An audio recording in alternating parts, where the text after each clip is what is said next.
नमस्कार, मैं हूं मोहित चौधरी और आप सभी का स्वागत है जस्ट इंडिया में। खबरों का रुख करें, लेकिन उससे पहले इस वक्त की हेडलाइंस के प्रायोजक हैं आरोग्य मास्क लगाएं, कोरोना से सुरक्षित रहें। Oscar super speciality hospital and trauma centre, रंश किया showroom in Rohtak and Bahadurgarh. Showroom पर आइए, टेस्ट ड्राइव ले और गाड़ी बुक कराएं। भारत में 24 घंटे में सबसे ज्यादा 56,000 नए संक्रमित। अमेरिका ब्राजील को भी छोड़ा पीछे, 900 से ज्यादा लोगों की मौत।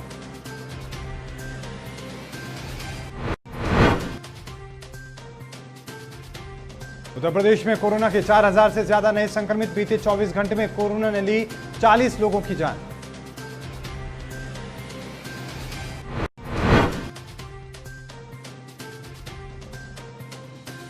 मस्जिद शिलान्यास में जाने के सवाल पर बोले मुख्यमंत्री योगी आदित्यनाथ, एक योगी होने के नाते मैं किसी मस्जिद में नहीं जाऊंगा।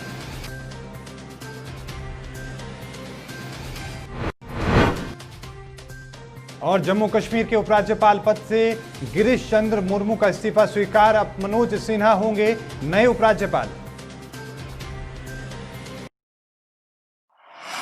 अब खबरें विस्तार से। भारत में कोरोना वायरस के सबसे ज्यादा मामले सामने आ रहे हैं। अमेरिका और ब्राजील से कहीं ज्यादा मामले भारत में दर्ज किए जा रहे हैं। बीते दिन 56,282 कोरोना के नए मामले दर्ज किए गए हैं। 904 लोगों की मौत भी दर्ज की गई है, जबकि अमेरिका और ब्राजील में बीते दिन 55,100 और 54,685 मामले दर्ज किए गए हैं। वहीं 1,306 और 1,322 लोगों की मौत हुई है। स्वास्थ्य मंत्रालय के ताजा आंकड़ों के मुताबिक देश में कुल संक्रमितों की संख्या 19,64,536 हो चुकी है। इनमें 5,95,000 एक्टिव केस हैं, तो वहीं 13,28,000 से ज्यादा लोग ठीक हो चुके हैं। अब तक 40,699 लोग अपनी जान गंवा चुके हैं। इसके साथ भारत में संक्रमण से मौत की दर यानी मृत्यु दर भी 2.07% हो गई है। मृत्यु दर में भी लगातार गिरावट दर्ज की जा रही है। 5 अगस्त तक भारत में अब तक 2,21,49,351 सैंपल टेस्ट किए गए। वहीं 5 अगस्त को एक दिन में 6,64,949 सैंपल टेस्ट किए गए हैं। कोरोना संक्रमितों की संख्या के हिसाब से भारत दुनिया का तीसरा सबसे प्रभावी देश बन चुका है। अमेरिका ब्राजील के बाद कोरोना महामारी से सबसे ज्यादा प्रभावित भारत है। लेकिन अगर प्रति 10 लाख आबादी पर संक्रमित मामलों और मृत्यु दर की बात करें तो अन्य देशों की तुलना में भारत की स्थिति बहुत बेहतर है। भारत से ज्यादा मामले अमेरिका, ब्राजील में हैं। देश में कोरोना मामले बढ़ने की रफ्तार भी दुनिया में तीसरे नंबर पर बनी हुई है। उत्तर प्रदेश में कोरोना वायरस संक्रमण के मामलों में आई तेजी थमने का नाम नहीं ले रही है। प्रदेश में एक बार फिर से 4,000 से ज्यादा नए मामले सामने आए हैं। वहीं बीते रोज 24 घंटे में 40 कोरोना मरीजों की मौत हुई है। इस तरह अब तक महामारी के कारण राज्य में जान गंवाने वालों की संख्या 1,857 तक पहुंच चुकी है। बुधवार को जारी राज्य सरकार के एक बयान के मुताबिक पिछले 24 घंटे में संक्रमण के 4,154 नए मामले सामने आए हैं। इस तरह राज्य में संक्रमितों की संख्या 1,04,388 हो गई है। बयान में कहा गया है कि 41,973 मरीजों का उपचार चल रहा है, जबकि 60,558 लोग ठीक होने के बाद अस्पतालों से उन्हें छुट्टी दी जा चुकी है। बयान के अनुसार बीते 24 घंटे के दौरान 40 मौतों से सबसे ज्यादा 6 मौतें कानपुर में हुई हैं। वाराणसी, झांसी, ललितपुर में 3-3 और प्रयागराज, बरेली, बुलंदशहर, चंदौली और बस्ती में 2-2 लोगों की मौत संक्रमण के कारण हुई है। बयान में कहा गया है कि संक्रमण के सबसे ज्यादा 459 मामले कानपुर नगर से सामने आए हैं। वहीं लखनऊ से 336 और प्रयागराज से 204 नए संक्रमित मिले हैं। जम्मू कश्मीर के उपराज्यपाल जीसी मुर्मू ने इस्तीफा दे दिया है। राष्ट्रपति रामनाथ कोविंद ने उनका इस्तीफा स्वीकार कर लिया है। अब राष्ट्रपति भवन की ओर से सुबह पूर्व केंद्रीय मंत्री और बीजेपी नेता मनोज सिन्हा को जम्मू कश्मीर का नया उपराज्यपाल नियुक्त किया गया है।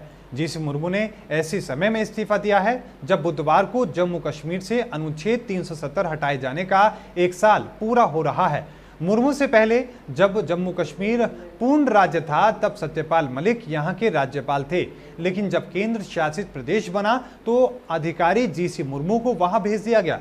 मोदी सरकार ने पिछले साल 5 अगस्त को जम्मू कश्मीर को विशेष दर्जा प्राप्त करने वाले अनुच्छेद 370 के अधिकतर प्रावधान समाप्त कर दिए थे और राज्य को 2 केंद्र शासित प्रदेशों जम्मू कश्मीर और लद्दाख में बांट दिया था।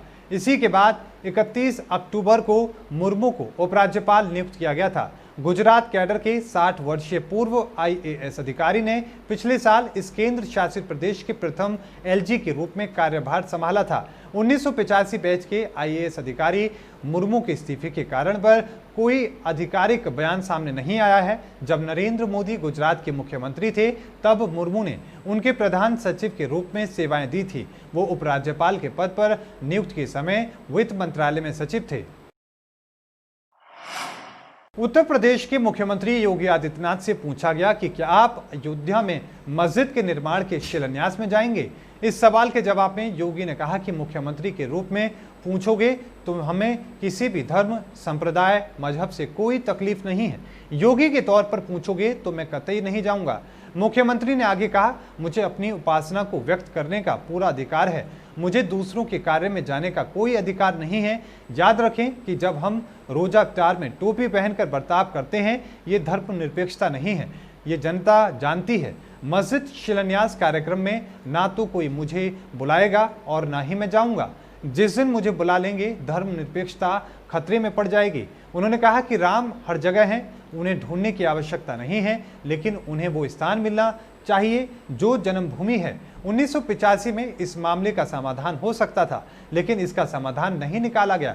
अंग्रेज भी इसका समाधान नहीं चाहते थे। संघर्ष चलता रहा। 1934 में कीर्तन शुरू हुआ, राम की तस्वीर लगा दी गई। 1949 में रामलला का प्रकटीकरण हुआ और 1986 में ताला खुलवाया गया। मुद्दा मंदिर निर्माण का नहीं था, मुद्दा जन्मभूमि का था। जन्मभूमि पर रामलला की विराजमान होंगे, इसको लेकर लड़ाई चल रही थी। राम के बहुत मंदिर हैं, सवाल मंदिर का नहीं है। बुलंदशहर में भी कोरोना वायरस का कहर लगातार जारी है। अब इस बीच बुलंदशहर SOG टीम के प्रभारी सहित 5 पुलिसकर्मियों की कोरोना पॉजिटिव रिपोर्ट आने से पुलिस विभाग में हड़कंप मच गया है, जिसके बाद SOG कार्यालय को सैनिटाइज किया जा रहा है। और इसके साथ ही खुर्जा के पूर्व विधायक के बेटे की कोरोना के चलते नोएडा के निजी अस्पताल में मौत हो गई है। पूर्व विधायक का बेटा अधिवक्ता था। 50 वर्षीय अधिवक्ता कोरोना पॉजिटिव के चलते इलाज के लिए फोर्टिस अस्पताल नोएडा में भर्ती किए गए थे। पूर्व विधायक एदल सिंह जेवर विधानसभा सीट से विधायक रह चुके हैं। बुलंदशहर के खुर्जा बड़ा मोहल्ले के निवासी थे मृतक अधिवक्ता प्रमोद। बुलंदशहर के NH 91 पर चलती कार में भीषण आग लग गई। इस हादसे में टायर व्यापारी बाल बाल बचे हैं। टायर व्यापारी कार में सवार होकर अलीगढ़ से खुर्जा आ रहे थे। इस दौरान अचानक कार में आग लग गई। इस दौरान कार में टायर व्यापारी के साथ 3 और लोग बैठे थे। आग लगते ही चारों ने कार से कूदकर अपनी जान बचाई। आग लगने के बाद फायर ब्रिगेड को इस पूरे मामले की सूचना दी गई, जिसके बाद फायर ब्रिगेड की गाड़ी मौके पर पहुंची और आग पर कड़ी मशक्कत के बाद काबू पाया गया। आपको बता दें कि ये घटना NH 91 के ईसनपुर गांव की है। रहे थे, अचानक इसमें लौटते में आगे बोनट से धुआं सा उठा। जैसे साइड में गाड़ी हमने लगाई, रोक के बोनट खोलने की कोशिश की, इतने में चिंगारी उठ गई। ऊपर से रोकने की कोशिश की, चिंगारी बढ़ गई। उसके बाद में तुरंत मैंने 100 नंबर पर फोन किया, 111 पर फोन किया। तुरंत 100 नंबर की फोर्स आई, पुलिस आई, उन्होंने समर्थन किया, लेकिन आग नहीं बुझ पाई। कितने लोग बैठे थे? हम 4 आदमी थे गाड़ी में। कैसे बचे आप लोग? बड़ी खिड़की से कूद कूद के बचे साहब। खिड़की के लॉक खुल रहे थे, ऐसा कुछ नहीं था खिड़की में आग लगी हो, ऐसा कुछ नहीं था। फिर वो आग आगे की तरफ से ही लगी थी। गाड़ी पूरी जलकर राख हो गई है। गाड़ी अब फिलहाल पूरी जलकर राख हो चुकी। ताज नगरी आगरा के फतेहाबाद के मोहल्ला हनुमान नगर में पत्नी से अवैध संबंधों के शक में पति ने अपनी पत्नी को गोली मार दी। गोली लगने से पत्नी घायल हो गई, जिसे इलाज के लिए अस्पताल में भर्ती कराया गया। आरोपी पति मुकेश PRD का जवान है। सूचना मिलते ही CO विकास जायसवाल और प्रभारी निरीक्षक प्रदीप कुमार सिंह पुलिस बल के साथ मौके पर पहुंचे और भागते हुए आरोपी को रेलवे ट्रैक निबोहरा रोड से उप निरीक्षक जितेंद्र गौतम ने दबोच लिया। फिर पुलिस आरोपी को थाने ले गई। पुलिस वहीं घायल को उपचार के लिए अस्पताल भिजवाया गया और पुलिस ने अभियुक्त मुकेश के कब्जे से एक तमंचा, 315 बोर और एक जिंदा और एक खोखा कारतूस बरामद किया है। CO विकास जायसवाल ने बताया कि अभी तहरीर प्राप्त नहीं हुई है। तहरीर मिलने पर कार्रवाई की जाएगी। फतेहाबाद कस्बे में एक व्यक्ति ने अपनी पत्नी को गोली मार दी और जब भी उसको और अभियुक्त पकड़ के लिया गया, उससे पूछताछ की गई और इसमें अवैध संबंधों को लेकर इसमें कुछ तनाव चल रहा था, इसके क्या स्थिति सर अभी? महिला अभी एसएन मेडिकल कॉलेज भेजी गई, रेफर कर दी गई। आगरा में दोहरे हत्याकांड से सनसनी फैल गई। घटना मलपुरा थाना क्षेत्र के ब्राह्मण का मोहल्ला धनौली के राशन डीलर के घर की है। आरोपी राशन डीलर रामवीर सिंह तोमर ने मां और बेटी की निर्मम हत्या की है। घटना में एक बच्चे का निजी अस्पताल में इलाज चल रहा है। दोहरे हत्याकांड आरोपियों को पुलिस ने गिरफ्तार कर लिया है। बताया जा रहा है कि पत्नी ने 2 बेटियों पर चाकू से वार किया और फिर उसके बाद आरोपी पति पर पत्नी की हत्या की आशंका है। फिलहाल पुलिस ने आरोपियों को गिरफ्तार कर लिया है और पूछताछ शुरू कर दी गई है। जब शादी की थी तब तो लगभग कम से कम हमने 6 से 10 लाख रुपए 6 लाख रुपए कैश और बाकी का सामान मिला के 10 लाख रुपए करीब हमने खर्च किया था। शादी के बाद में ये लोगों ने मेरी बहन से प्रताड़ित करना, सब कुछ मतलब मारपीट करना, ये सब 2-4 बार पंचायतें भी हुई। 2-4 बार कम से कम घर भिजवाया लोगों ने कि ये ले जाओ, यहाँ से ले जाओ। जबरदस्ती पटक जाते थे और कहते थे कि तुम जब छोड़ने आओगे छोड़ते रहना और जब तक दहेज नहीं लाओ तब तक वापस मत आना। भी लोगों ने षड्यंत्र रच कर मेरी बहन की हत्या की है। किस तरीके से हत्या की उन्होंने? पुलिस के मुताबिक वैसे देखा गया तो चाकू से बता रहे हैं। पति ने करी? देखा नहीं है। पति ने करा है? नहीं, षड्यंत्र रच कर सभी लोगों ने किया। अच्छा। जो पति है वीरेंद्र, उसे पुलिस ने हिरासत में लिया है। वीरेंद्र ने पूछताछ में बताया कि उसके और उसकी पत्नी के बीच मतभेद पहले से चले आ रहे हैं।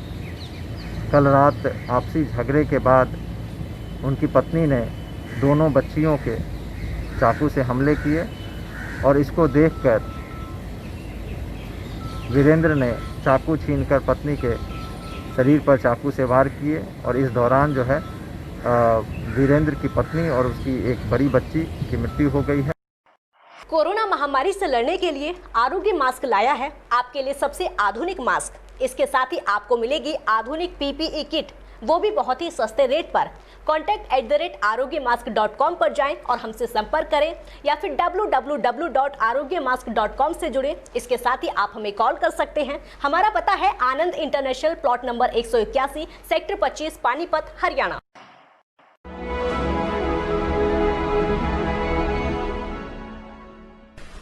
चाचा, आपने नया घर बनवाया है तो घर की छत पर कौन सी शीट लगवाई है? बेटा, मैंने अपने घर की छत पर एशियन शीट लगवाई है क्योंकि वो कभी न मिटने वाले ओरिजिनल निशान की चादरें हैं। साथ में ISI का चिन्ह, 5 साल की वारंटी के साथ साथ पैसों का सही मूल्य देने वाली वही इकलौती शीट्स हैं। क्योंकि नाम नहीं, पहचान जरूरी है। इस बुलेटिन में अभी के लिए इतना ही। देखते रहिए जस्ट इंडिया। मुझे दीजिए इजाजत। धन्यवाद।